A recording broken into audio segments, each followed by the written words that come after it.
Did you know this used to be the most powerful bulldozer in the world? The HD-41 was released by Alice Chalmers in 1970, making it the first production crawler bulldozer to break the 500 horsepower barrier and stealing the T-Rex 8880 spot for the world's most powerful single dozer. The HD-41 was powered with a 12-cylinder Cummins VT 1710C diesel engine rated at 524 horsepower. The machine had a weight of 65 metric tons. Equipped with a blade that was 20 feet wide with a 28 cubic yard capacity, the HD-41 was first tested with a 300 horsepower engine in 1955, and a two-engined prototype was built in 1963. In 1974, Fiat and Alice Chalmers merged into a single company, Fiat Alice. The HD-41 became the 41B as its weight was upgraded from 144 to 160,000 pounds. I'll bet you $5,000 you didn't know these things about Caterpillar dozers. Caterpillar didn't sell a complete bulldozer, meaning an in-house tractor mounted with an in-house blade, until 1945. Before that, the company made crawler tractors only, and blades were supplied by companies like Letourneau. During World War II, over 51,000 Caterpillar track-type tractors were used by the Allies. They cleared jungle in the Pacific, built roads all over Europe, and even towed artillery and aircraft on makeshift runways. Did you know that the track-laying system of Caterpillar crawlers directly influenced the development of early tanks in World War I? The British and French spent a lot of time studying Holt's designs as they prototyped armored vehicles. While it's still unclear what the D officially stands for in Caterpillar's model names, it definitely doesn't mean dozer. The D series began in the early 1930s with diesel-powered crawler tractors, long before the term dozer was even in common use. Did this double dozer really push an insane 48-foot blade? In 1976, Russell & Sons Construction Company out of Longview, Texas, modified one of their two side-by-side Caterpillar D9H sets to build something out of this world. They called it the Double Dude. With a length of 48 feet, the enormous Balderson blade, set at a 45-degree angle, was pushed by the two tractors, offset to each other. A unique rear tie bar had to be specially constructed by the manufacturer. The curvature and angle of the blade was designed to move the most material possible to the side with minimal resistance. In 1977, the Double Dude could move 14,000 cubic yards of overburden per hour. Sadly, the fantastic Double Dude was quickly retired. Facing changes in mining regulations at the time, the design, also applied to a pair of Fiat Alice dozers by Russell, proved too difficult to maneuver while working. These are the crazy dozers used by Israel to take care of Iran. As Israel started to hammer Iran with targeted strikes, let's take a look back at some of the most extreme bulldozers ever built, the Caterpillar D9 units used by the Israeli army. Heavily modified, not just to protect, but also to kill. The army mainly uses a fleet of D9R models, which develop up to 410 horsepower and drawbar pull of 71.6 metric tons. The reserve forces also use two other older models, the D9L and the D9N. Each dozer requires a crew of two, one operator and one commander. The cabin is protected by bulletproof glass windows to protect against bombs, machine guns, and sniper fire. The fitted armor package adds roughly 15 additional tons to the production line weight of the D9. The modified dozers can be fitted with disparate features such as crew-operated machine guns, smoke projectors, or grenade launchers. So they wanted to put graders out of business with this? 15 years ago, John Deere released the 764, a machine labeled as a high-speed dozer. The point of it? Making a grader with greater flotation and better maneuverability, and a faster dozer that won't damage pavement. The 764 HSD could perform at about double the speed of a similarly sized crawler. John Deere designed the unique machine with an articulated frame dozer that could grade accurately at speeds up to 6 miles per hour.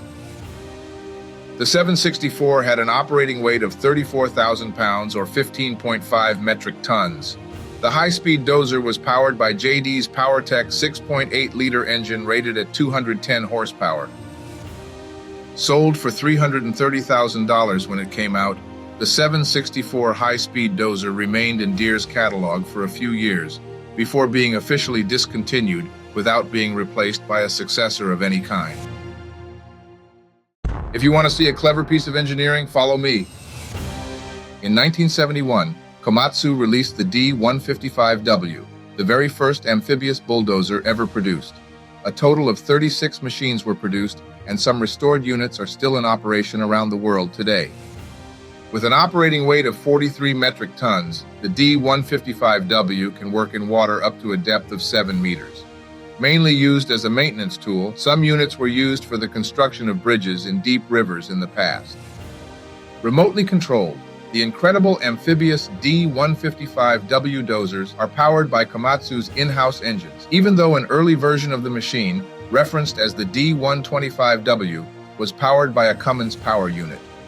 A large number of these Komatsu dozers were commissioned on various river desilting jobs in Japan, Indonesia, and in the Philippines.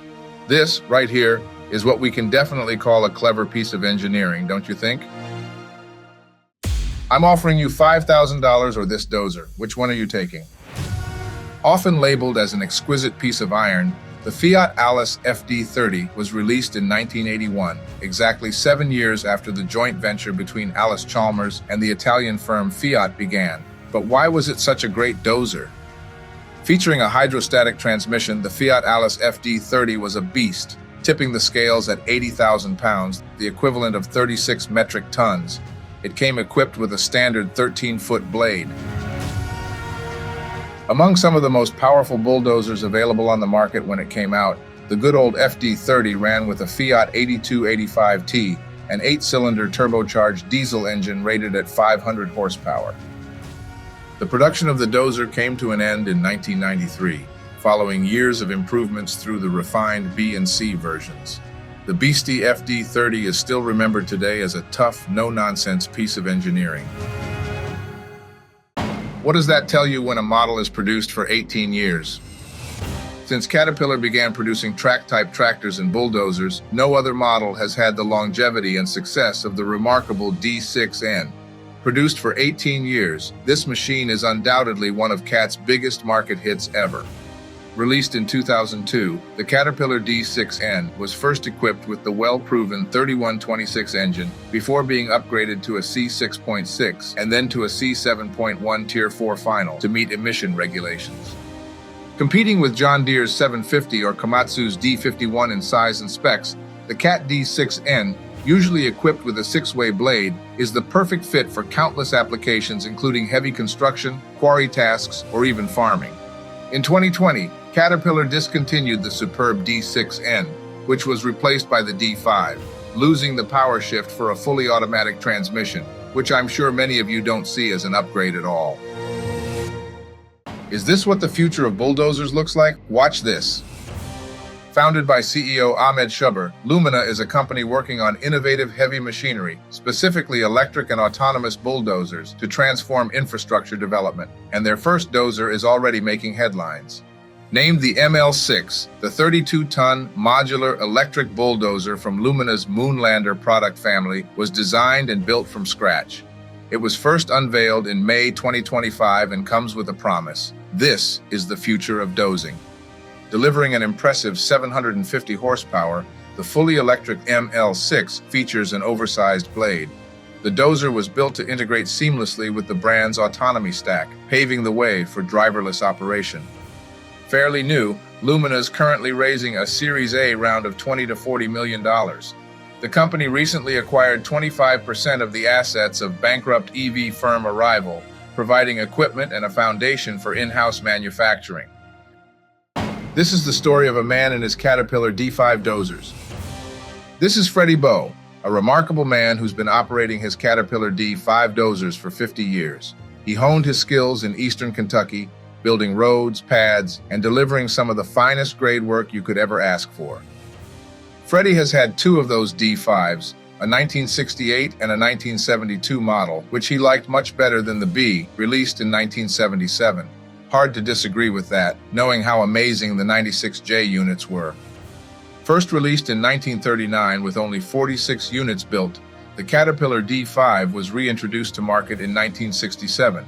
It was upgraded one more time in 1972, this time boasting a significant 105 horsepower. Proudly nicknamed the General, Freddie enjoys spending time with his son Tim watching these videos. So, purely out of respect, I wanted to show you guys what a true master operator looks like. Hats off to you, sir. This is possibly one of the worst bulldozers ever built. This is the Nortrac NB 3500 bulldozer, and if you've ever had the misfortune of operating one, you'll likely agree. It's one of the worst pieces of junk ever sold to Americans. But let me explain why. Released in the 1990s, the Chinese-made NB 3500 was available through the Northern Tool catalog for $15,000, with free shipping included. While it seemed like a great deal at first, many buyers were quickly disappointed once it arrived.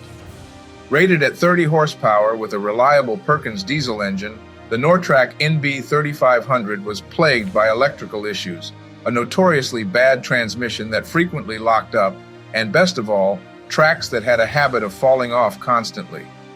Clearly too small for typical bulldozer work, the NB 3500 can still be found today for right around $5,000 US. So who was unlucky enough to experience this little guy in the past? Let me know in the comments. Will there ever be a better dozer than the D11 in the future?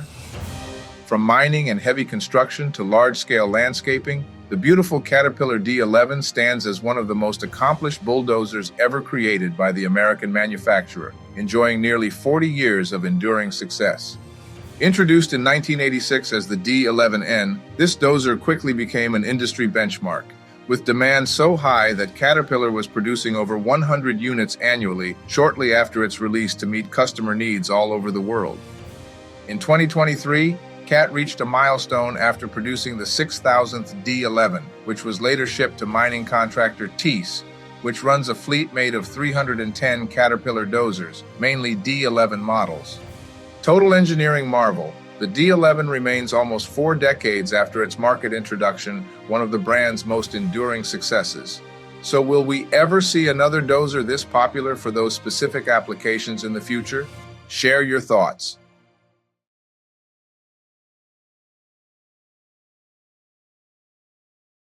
Did you know this brand produced the best excavators from the 60s and 70s? The youngest ones among you possibly don't know this, but North American manufacturer Kering was a huge name in the excavator business back in the 1960s, 70s, and early 80s, making some of the largest hydraulic excavators around back in the day. With a cab typically located to the right side of the machine, the Kering lineup included many popular models, one of them being the 1066, the equivalent of the almighty Caterpillar 245. Designed for heavy construction and mining tasks, the popular 1266 tipped the scales at 375,000 pounds and was powered by not one, but 2 Detroit diesel engines offering a power output rating of 1,100 horsepower. Once a big player in the industry, Kering slowly disappeared from 1987 when Northwest Engineering acquired crane and excavator assets of Kering Company, which was later sold to T-Rex. Hey, question, have you ever seen this one in America? In 1987, Case unveiled the 88 series of excavators, which included the 688 as well as the 18-ton 988. But this is why you probably never saw a 1488 in the US. In Europe, the 88 series was expanded to an 8-machine lineup, with the 1488 excavator as the largest available, while Case was working on developing a different 90 series designed for the American market. The 1488 had an operating weight of 35 metric tons or 77,000 pounds. The machine could be equipped with a 1.85 cubic meter bucket, the equivalent of 2.4 cubic yards. In the early 2000s, the 1488 disappeared altogether with the 88 series. It was replaced by the CX series of excavators, and so the 350 took over the good old 1488. So you want to buy or rent a 323? Let's see how much that costs. Labeled as a medium excavator, the Caterpillar 323 is one of the most popular diggers in the segment. But there's a lot of data you need to know about before you decide to buy one, or simply rent one for one of your projects. Here's what I mean. Brand new, a Caterpillar 323 will cost you right around 280,000 US dollars, which translates to $12,000 per ton. Too much for you? Let's see how much it is to rent it for a day or more.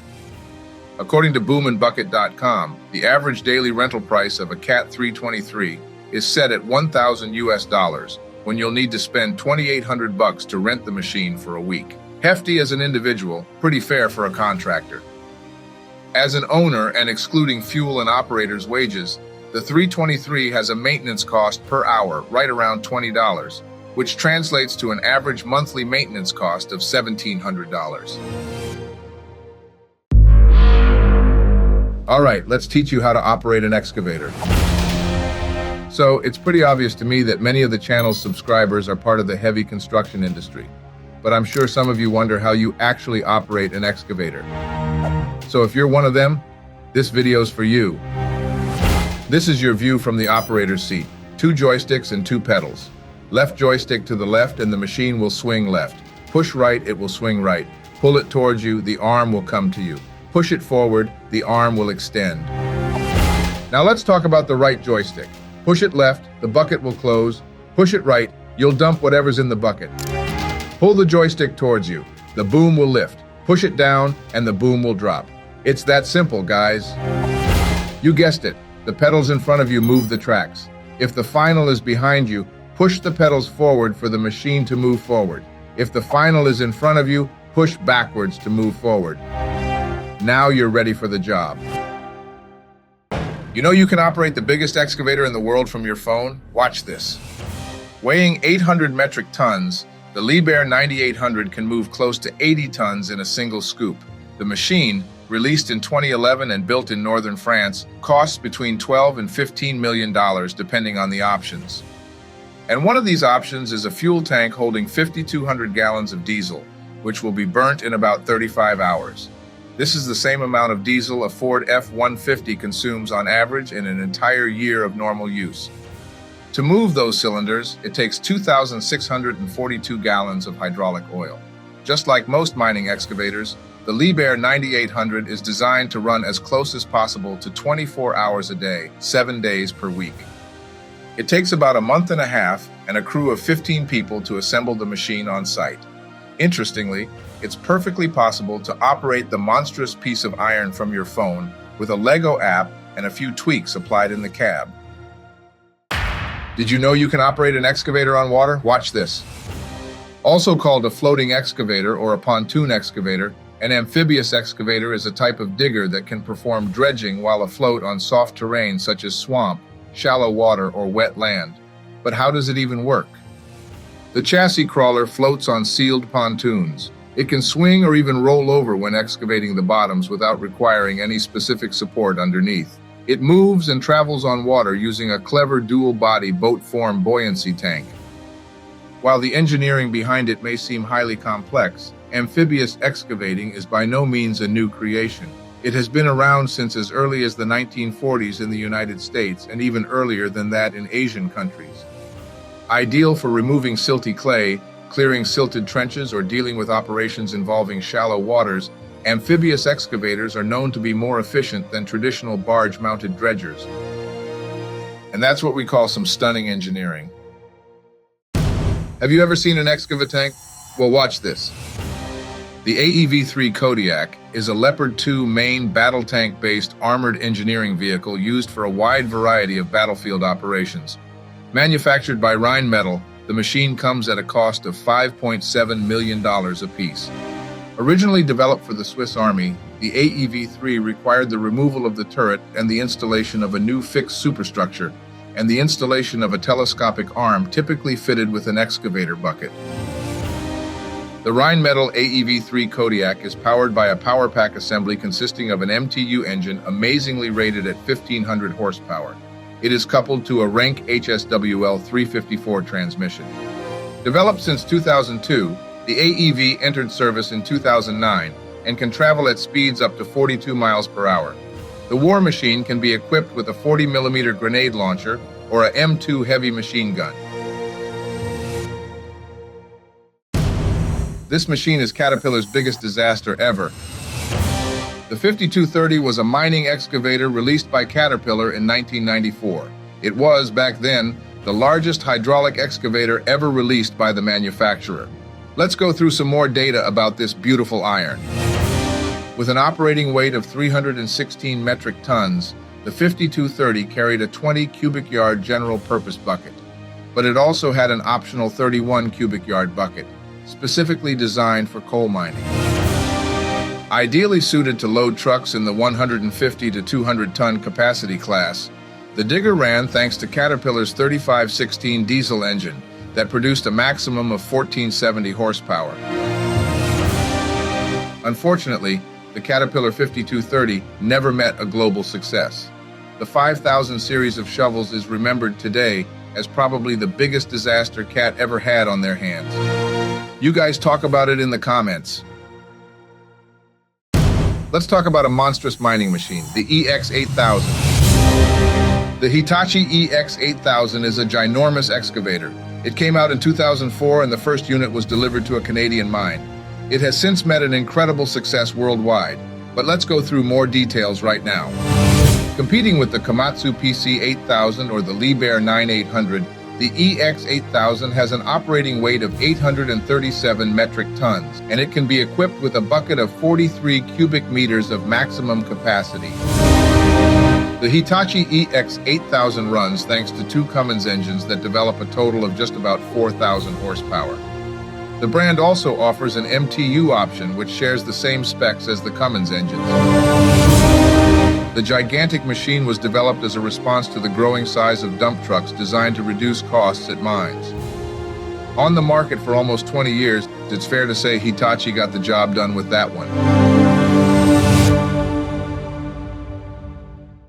Do you know why we call these the Ferraris of spider excavators?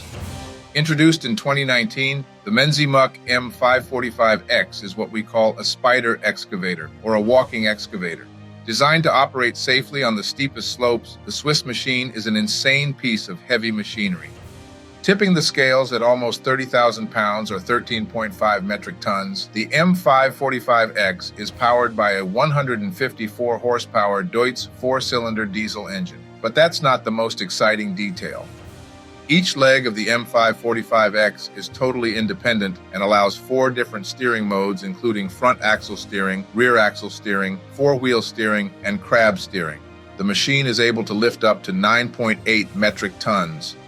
Designed for steep terrains, Menzimuck's largest spider excavator also comes at a steep price, set well over the $400,000 mark for a fully loaded unit.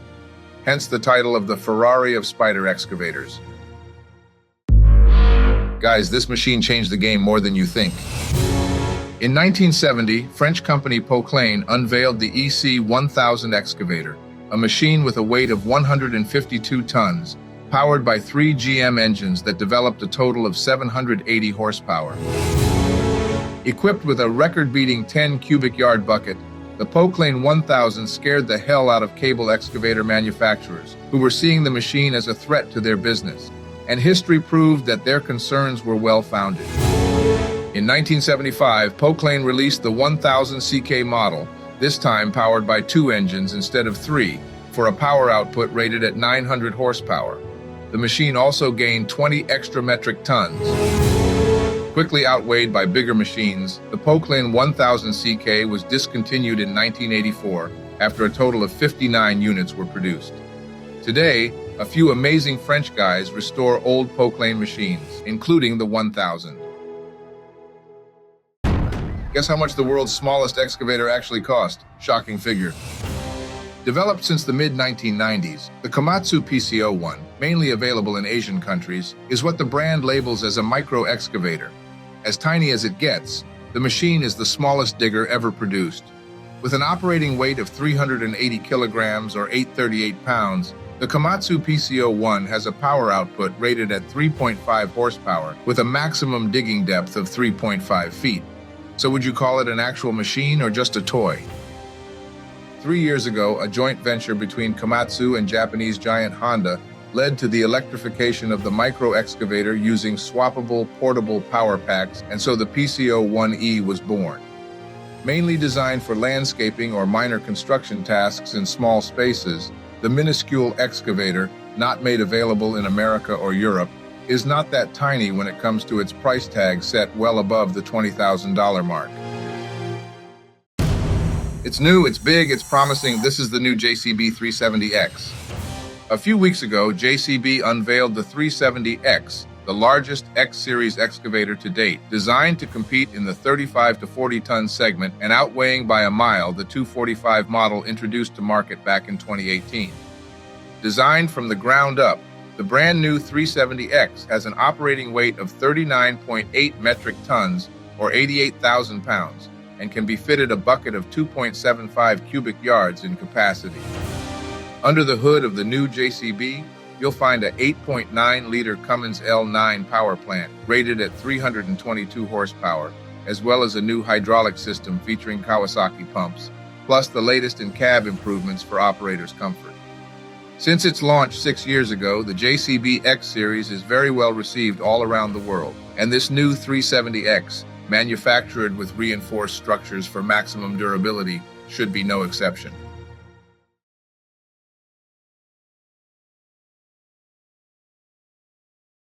This insane tractor had 2 clutch pedals, 2 throttles, and 2 shift levers.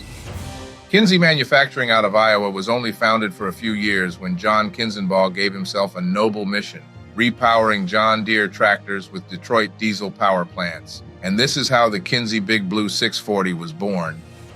Totally unique, the phenomenal Big Blue was an articulated twin-engine 4-wheel drive tractor boasting 640 horsepower through 2 GM Detroit 8 V71 supercharged diesels, each driving a separate axle. The differentials in Kinsey's 640 beast came from John Deere 5020 and 6030 tractors. Designed to pull a 12-bottom plow, the amazing Big Blue featured 2 clutch pedals, 2 throttles, and 2 shift levers. Able to plow up to 12 acres per hour, the Kinsey Big Blue, also nicknamed Double Trouble, was first unveiled in 1974 and was personally used by John for years before it became a centerpiece at Kinsey's Innovation Center in Williamsburg, Iowa. Did you ever hear about Satan's tractor? That's this one. The Farmall 666 was released in 1972, 1 year after the others in the 66 series. Why? The 656 was still selling so well that IH didn't want to interrupt production, so they delayed the successor's release. Available in gasoline or diesel and featuring a 5-speed transmission, the 666 tractor could be ordered with an optional torque amplifier and sold for right around $12,000, about $90,000 today. The 65 horsepower Farmall 666 came with most of the features offered on the larger 66 series tractor. Produced for 4 years, the model was discontinued in 1976 as it was replaced by the nearly identical 686. Carrying quite a controversial designation, the Farmall 666 was, for obvious reasons, often labeled as Satan's tractor or El Diablo by farmers. So who still runs one of these beauties? Let me know in the comments. So is this the most iconic tractor ever? When the Ford 8N tractor succeeded the 2N in 1947, the company had a single ambitious goal, making the 8N the best-selling individual tractor in North American history, and they achieved exactly that. Sporting a new paint scheme, the Ford 8N was powered by a 4-cylinder engine rated at 25 horsepower and featured many upgrades including a 4-speed gearbox, improved steering, improved brakes, and increased compression ratio. In 1950, buying a brand new Ford 8N would cost farmers about $1,400, the equivalent of $18,000 today. It was the first Ford tractor to feature a clutch on the left side and independent brakes on the right. The 8N was discontinued in 1952 after a total of 524,000 units were shipped to customers, surpassing the Fordson Model F in sales in North America. So is this the most iconic tractor ever? Remember when Ford used to release badass series like this one? Introduced to market in 1957, the Ford PowerMaster 801 series was a highly versatile line of tractors. True to Ford's approach, the middle number in the tractor's designation changed depending on the selected options. Often confusing, those designations included the 811 for select-a-speed but no PTO, 841 for 4-speed, 861 for 5-speed models with live PTO, or 881 for select-a-speed with dual-speed PTO. With the right options, the Ford PowerMaster 801 series, built in Highland Park, Michigan, offered a powerful and economical loader tractor and a good basic all-around chore tractor that's still fun to operate today. With power options rated right around 50 horsepower, the Ford 801 series was discontinued in 1962. Highly popular in America, a total of 150,000 tractors were produced over 4 years, all designations included. So how did Ford transition to New Holland? Ford entered the tractor business in 1917 and quickly became a world leader in the segment.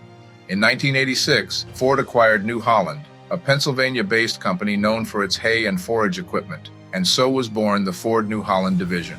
By the late 80s, Ford decided to sell its agricultural division. In '91, Fiat purchased an 80% stake in Ford New Holland, with full control by 1993. Ford's name remained on tractors for a few years, but was eventually phased out. The Ford brand was fully gone by the late 1990s, though the legacy of Ford's tractor designs and technologies remained in New Holland's product lineup. But a major change was about to happen as we approached the 2000s. In 1999, Fiat merged New Holland with Case IH, forming CNH Global. Today, New Holland remains one of the world's leading agricultural machinery brands, but it no longer has direct ties to Ford. Remember when quality and longevity meant something? In 1963, John Deere had to replace the 4010 tractor after selling 40,000 units of it, and so was born the 4020 model, a machine that would meet an incredible market success for almost a decade. The John Deere 4020 provided operators with multiple front-end options, such as single-wheel, tricycle, and even roll-o-matic. It also offered additional tire sizes, which can be adjusted to match different row crops. Rated at 84 drawbar horsepower, the 4020's most innovative feature was its power shift transmission, which allowed for movement between gears without needing to use a clutch. 3 different body types were available. Between 1963 and 1972, John Deere sold over 184,000 units of the tractor, making it one of the most talked about JD machines ever, back when quality and longevity still meant something. This is how one company turned John Deere tractors into crawlers. The John Deere BO Lindemann crawler was a special version of the BO, originally released in 1936, specifically tailored by the Lindemann Brothers Manufacturing Company for the hilly orchards of the Washington state. John Deere BO units were shipped to the Lindemann factory in Yakima without wheels, where they were fitted with complete crawler track systems, and the result was out of this world, as shown in this clip from the Fantastic Machinery Pete channel. Lindemann also customized 29 BR models over the years, but the BO remained its primary focus. In total, 1,645 units were produced until 1945, before John Deere acquired the company 2 years later. Rated at 18 belt horsepower and weighing 4,300 pounds, the John Deere BO Lindemann crawlers have become rare finds over the past few decades. But if you're looking for one, Allman Auctions is probably your best bet. Is this the best compact equipment money can buy? Kubota's B series of compact tractors was first introduced to market in 1972 with one goal: offering small machines matching the performance and usability of larger models manufactured at the time, and the concept definitely worked. Less than a year after releasing the B series, Kubota had already sold 2,000 units of its tractors on the American market, and that success would clearly set the pace for the next 50 years yet to come. Rated from 12 to 30 horsepower, the B series was seen from day one as the perfect tool when it comes to typical tasks such as mowing lawns, working on light construction, or landscaping. Since its introduction, more than 200 models have been offered by Kubota as global demand never stopped to increase, to the point where in 2024, the compact tractor market is estimated at right around $8 billion US. These may be small, but they're definitely not toys. There's a reason why they called this tractor the Beast from the East. USSR manufacturer Kirovets released in 1962 what would then become a legendary machine in the farming industry, the K700, a four-wheel drive, heavy-duty tractor that took well over 1 decade to develop. Powered by a 200 horsepower 8-cylinder engine, The Kiravet's K700 had a weight of 12.8 metric tons, making it one of the largest tractors produced in the Soviet Union when it was introduced to market. The machine was upgraded to the K700A version in 1975, this time powered by a 225 horsepower engine.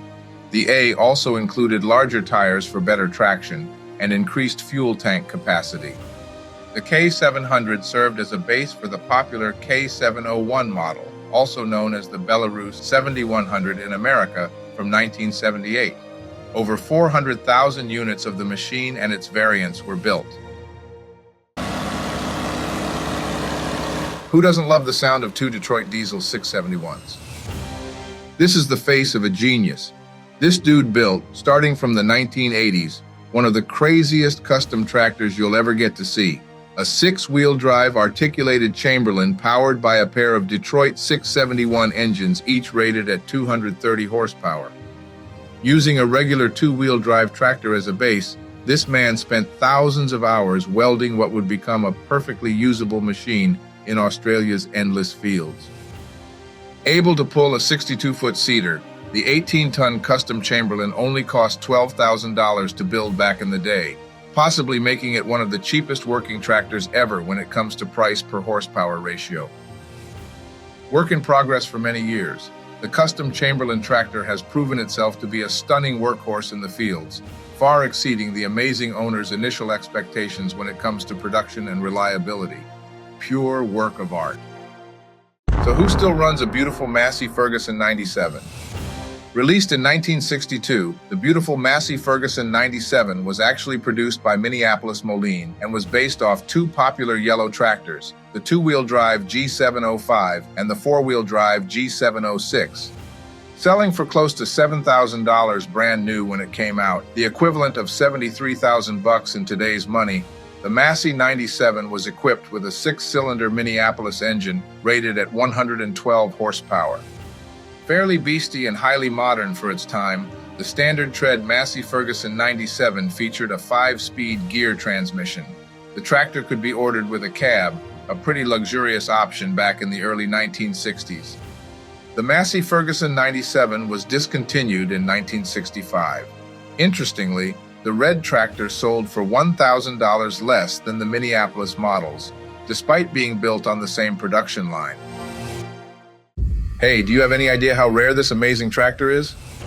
Built as a demonstrator for the new 550, the Cockshut Golden Arrow was designed to showcase the innovative draft-sensing three-point hitch. To highlight this system, Cockshut fitted the hitch, rear end, and transmission from the upcoming Model 550 onto a Model 35 front half.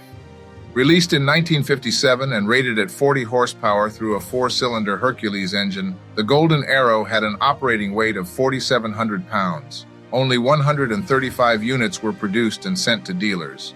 Interestingly, the Canadian brand originally intended to recall all Golden Arrows and convert them into production 550 tractors. However, many were never returned to the factory, making the Golden Arrow an exceptionally rare and sought-after collector's item.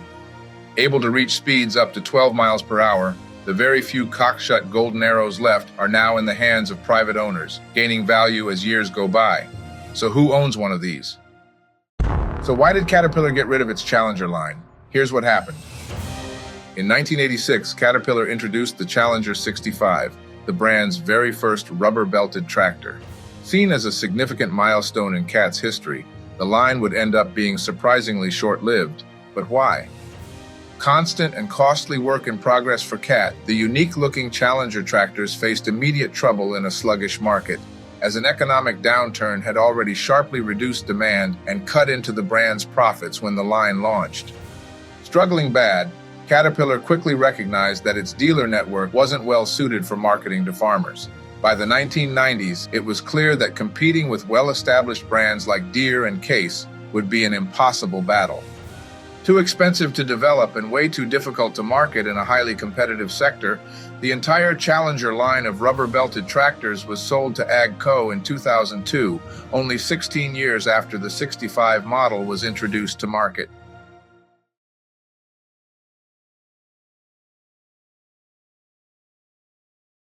Sometimes Caterpillar makes a boo-boo. That was one of them. In 2009, American giant Caterpillar announced the upcoming production of vocational trucks. 2 years later, the brand launched the CT660 in collaboration with Navistar for the product's design and build. Caterpillar's offering then expanded to a full lineup of trucks, but the yellow brand quickly faced backlash from customers who were reporting major engine problems, bad cab design, poor traction, as well as global dependability issues. But Well decided to move forward in this competitive business. Cat announced in 2015 it would soon start producing its vocational truck products at the Caterpillar plant in Victoria, Texas. But that was before a major twist happened. In 2016, Caterpillar announced the end of its on-highway trucks and specified it would require too much capital to develop new products. Truth is, between 2011 and 2016, Cat only sold 1,000 trucks annually. Is this the best truck Ford ever released, or is it the worst? The Ford LTL 9000 was a standout in Ford's legendary Louisville line of trucks that debuted in the 1970s. Known for its rugged build and ability to tackle tough conditions, it quickly became a favorite among drivers. Built for the long haul, one of the main reasons drivers appreciated the LTL 9000 was its long-nosed design, perfect for highway runs. It was made to be a dependable partner when hauling heavy loads over long distances. The Ford LTL 9000 was often fitted with legendary diesel engines such as the Cummins NTC 400 or the highly acclaimed Caterpillar 3406, giving it all the juice it needed to handle tough roads while delivering high performance and durability. After Ford decided to sell its heavy truck line to Freightliner in 1996, the L Series was discontinued by 1998. But the LTL 9000 still remains one of Ford's most iconic trucks to this day. Is this the most beautiful mining truck ever designed? The Wabco Haulpak 3200 was a mining truck produced by American manufacturer Westinghouse Air Brake Company. 6 of these giant trucks came out of the factory as prototypes, back in September 1971. A few years later, the 3200B was released with an upgraded 2475 horsepower output, when the first version only got a maximum of 2,000 horsepower out of the GM 12-cylinder locomotive engine. With a payload capacity of 260 tons, the Wabco 3200B was 54 feet long and 24 feet wide. The first model only had a payload capacity of 235 tons and was 4 feet shorter. In the early 80s, the beautiful Wabco hauler was discontinued after a total of 48 units were sold, which was a moderate success for the manufacturer. In 1984, the brand disappeared after it got sold to Dresser. Hey, would you say this is genius or just plain stupid? In November 2019, a custom truck sold at auction in Saudi Arabia for $12 million US. Nicknamed Thor 24, the semi-truck took 7 years to complete and is known as the world's most powerful big rig. Built out of a '84 Peterbilt 359, the truck was stretched to measure 44 feet long. 2 12-cylinder Detroit engines with 12 superchargers were mounted to produce a blistering 4,000 horsepower. Able to reach a top speed of 130 miles per hour, Thor 24 weighs 32,000 pounds, and everything on the bottom side was designed with meticulously crafted chrome-plated or polished aluminum performance parts. With 7 video screens inside the cab, the truck is more reminiscent of a top fueler drag racer rather than something used to haul freight. So what's your opinion about it? Genius or plain stupid? Let me know in the comments. We always talk about IH tractors, but what about their trucks? In 1907, International introduced its first motor truck, the Model A, mainly designed for farm use, and 8 years later, in 1915, IH released its first commercial truck, the Model S, designed for urban delivery. After expanding its commercial vehicle line throughout the 20s and 30s, International Harvester built and supplied half-track vehicles for the Allied forces during World War II, including models such as the M5 and M14.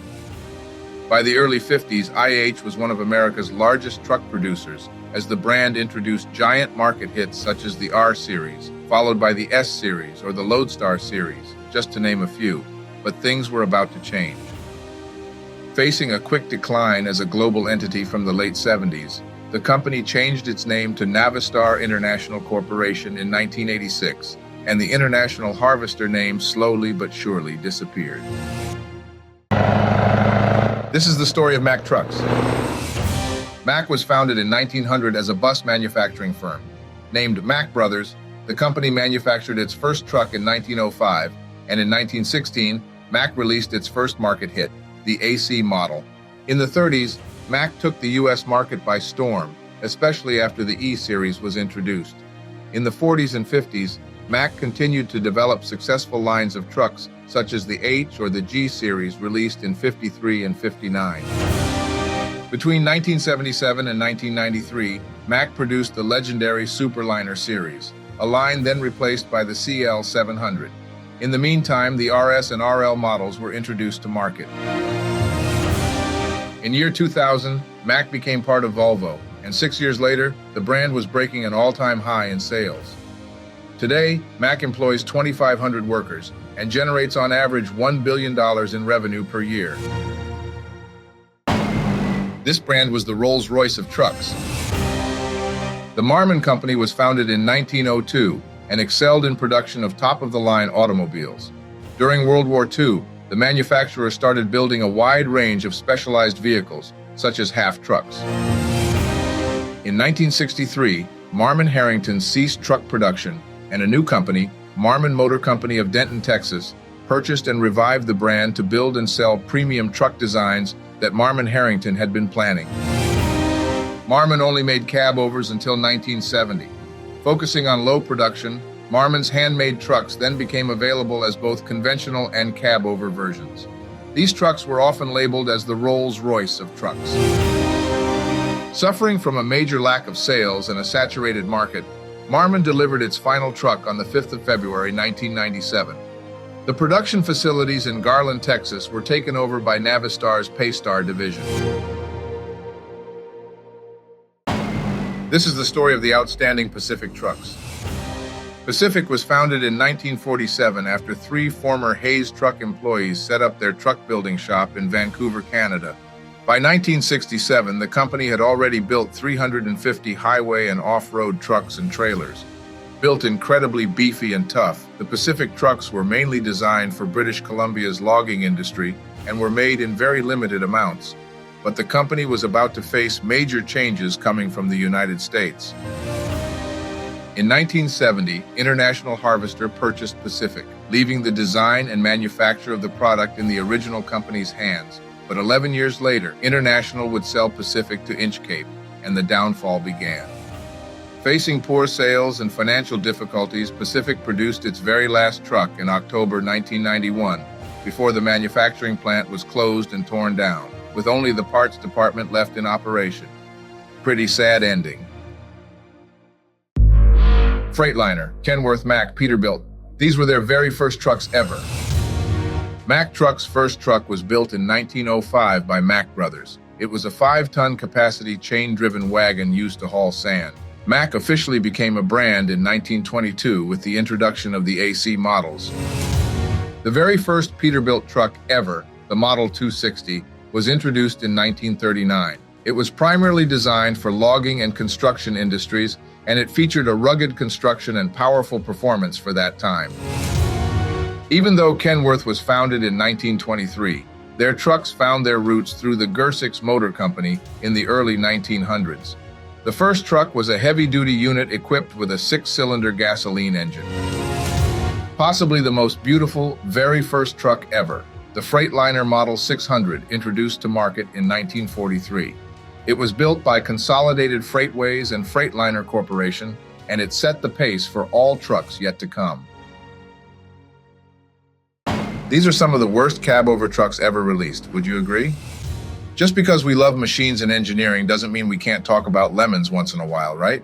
So that being said, let's talk about 3 trucks that some of us may see as some of the worst cab-over trucks ever released the past few decades.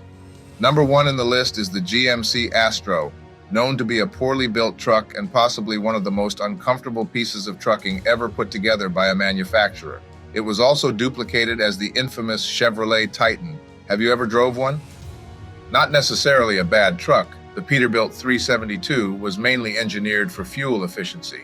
Problem: It came out at a time when look was more important than fuel consumption, and sadly, the 372 was a pretty ugly truck, wasn't it? The Freightliner Argosy was designed to revive the cab-over market. Not the prettiest truck out there, the Argosy was severely underpowered and suffered from bad reviews very early on. We can still see some on the road once in a while. And the Oscar of the worst semi-truck goes to... So it's fair to say the Freightliner FLD 120 gets quite some heat. Drivers reported a cramped and noisy cab, a diabolical visibility, and messy gear change. Some say driving this truck was like stepping back in time by 50 years. The early models of the Volvo VN series trucks had reliability issues and were criticized for their build quality. Over time, Volvo made improvements to the VN series, and later models are now generally better regarded, thankfully.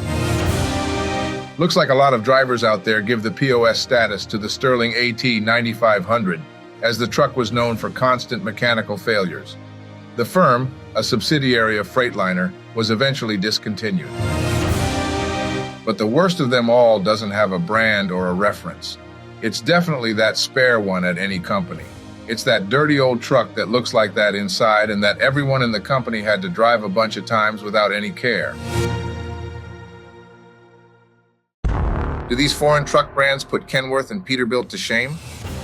Based in Japan, Isuzu is a top-selling truck brand, especially in Asia and Africa, with a large share in the light and medium-duty truck markets. The NPR and F-Series trucks are locally popular for their fuel efficiency. Volvo is a key player in the truck market with a huge presence in Europe, Asia, and South America. Many will tell you, you cannot beat the FH, FM, and FMX series, Volvo's most popular lines for both long-haul and construction use. Not only known for its sexy cars, Mercedes-Benz is one of the world's largest truck manufacturers, with a strong presence across much of the world outside the US. Their Actros models are known as some of the best trucks ever made. Ask anyone familiar with Scania trucks, and they'll likely tell you one thing: this is what a truck should be. Though rarely seen in America, these Swedish trucks are often considered to be a decade ahead of their American competitors. Would you agree?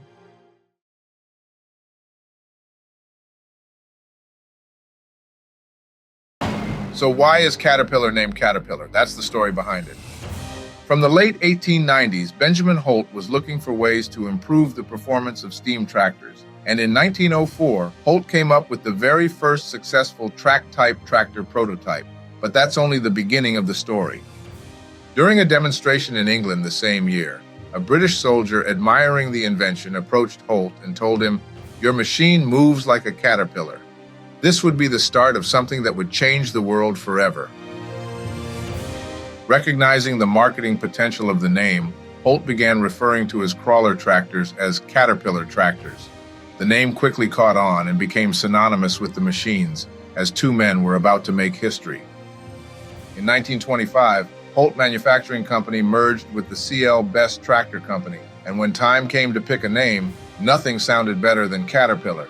And so a random name in a dictionary simply became the largest machinery brand ever. This is how a single man revolutionized farming forever. The history of agricultural equipment is rich with names that have shaped the industry, but few stand out like Bert Benjamin, the visionary behind one of the most revolutionary inventions in farming history, the Farmall tractor. Born in rural Iowa, Bert Benjamin led the team that developed the Farmall, a revolutionary all-purpose tractor that challenged the bulky, expensive machines of the early 1900s and marked a turning point in mechanized farming, back when animal power was still the norm. Benjamin's mission was simple: replacing horses with a tractor that was easy to use in row crop work, supported a full line of attachments for planting and cultivating, and served as a power source for drawbar tasks. Only 15 years after being introduced to market, approximately 90% of all tractors sold in the United States were either Farmall tractors or models using the Farmall design, and the red tractors dominated the marketplace well into the 1960s. This is how John Deere survived the brutal 1980s. Remembered as one of the worst decades ever for agriculture equipment companies, the 1980s saw many legendary brands such as White or Allis-Chalmers being dismantled. But one company took advantage of the crisis: John Deere. When things went south for most manufacturers, JD played it safe by prioritizing financial discipline, using the strong earnings of the 1970s to pay down debt, modernize factories, and implement advanced manufacturing techniques. Thanks to these strategic moves, Deere crafted a strong balance sheet, allowing it to secure financing at much lower interest rates than competitors. While others were burdened with extreme borrowing costs, Deere's interest and overhead expenses remained significantly lower. Deere also encouraged farmers to keep upgrading equipment. Special incentives helped both dealers and customers stay afloat, fostering long-term brand loyalty and ensuring that Deere remained a preferred choice when the economy improved. This is what caused International Harvester's quick downfall. In 1977, Archie McCardell was named CEO of International Harvester, and the man came with a mission: improving profit margins and drastically cut costs, leading to massive layoffs. And so the downfall of the brand began. On November 2, 1979, one day after it was officially announced that McCardell had pocketed a $1.8 million bonus, an unprecedented strike was called. It would last for half a year. By the time the strike ended, the company had already lost $600 million, leaving International's finances at their lowest point ever. In 1982, a new chairman and CEO was appointed, but the damage was done. Unable to recover, International Harvester was sold to Tenneco in 1984 as the truck and engine divisions remained. In 1986, Harvester changed the corporate name to Navistar International Corporation, and that's how a giant disappeared. This is how ag giant Minneapolis Moline went out of business. In 1929, Minneapolis Moline was born from the merger of three firms: Minneapolis Steel and Machinery, Minneapolis Threshing Machine Company, and Moline Plow Company, setting the stage for its success through the 1930s to 1950s. But from the early 60s, Minneapolis started to lose ground. Product line overlap and slow development meant the company lagged in engine tech and hydraulics. Their new models were bold, but not enough to match growing competition. Relatively small compared to Deere and IH, Minneapolis Moline lacked the scale to invest heavily in development or global sales networks. So in 1963, the business was sold to White Motor Company, a huge mistake. In the 1970s, White Motor Company began rebranding Minneapolis machines under the White Farm Equipment name. By 1975, the Minneapolis Moline name was effectively dead, and 5 years later, so was White. This is the story of a genius inventor who never sought the spotlight. Born in 1918, Gary Vermeer started out as a farmer in rural Iowa after leaving high school. But the man quickly became frustrated with the inefficiencies of existing machinery, so he decided to make his own, and that would change farming forever. Gary Vermeer first devised a mechanical wagon hoist to help unload corn. Pure success in the local farming community, this inspired Vermeer to build a small workshop and established Vermeer Manufacturing Company in 1948. In 1971, Gary Vermeer revolutionized farming with his round baler, making hay faster to produce, easier to store, and far less labor-intensive. This earned Vermeer a place among the greatest agricultural inventors of the 20th century. A deeply faithful man, Gary Vermeer never sought the spotlight but remained greatly involved with Vermeer Corporation well into his later years. He passed away on February 2, 2009 at the age of 90. This is what caused farming giant Oliver's sad downfall. With roots dating back to 1855, Oliver established itself as a pioneer in the farming equipment business up until the 1950s, when things started to take a turn for the worst for the firm out of South Bend, Indiana. Facing intense competition from John Deere, International Harvester, and Alice Chalmers, Oliver merged with the White Motor Corporation in 1960, and sadly, things would go downhill only from there, as seen too often in the corporate world. Clearly outpaced, Oliver started releasing machines before they were really perfected, such as the 1855 tractor, known for its engine issues. In '74, the Oliver name was dropped and every machine was labeled as White. In 1985, White decided to shut down the original Oliver Chilled Plow Works factory. The once booming Oliver buildings remained vacant until 2002, when most were demolished to make way for an industrial park. And that was it.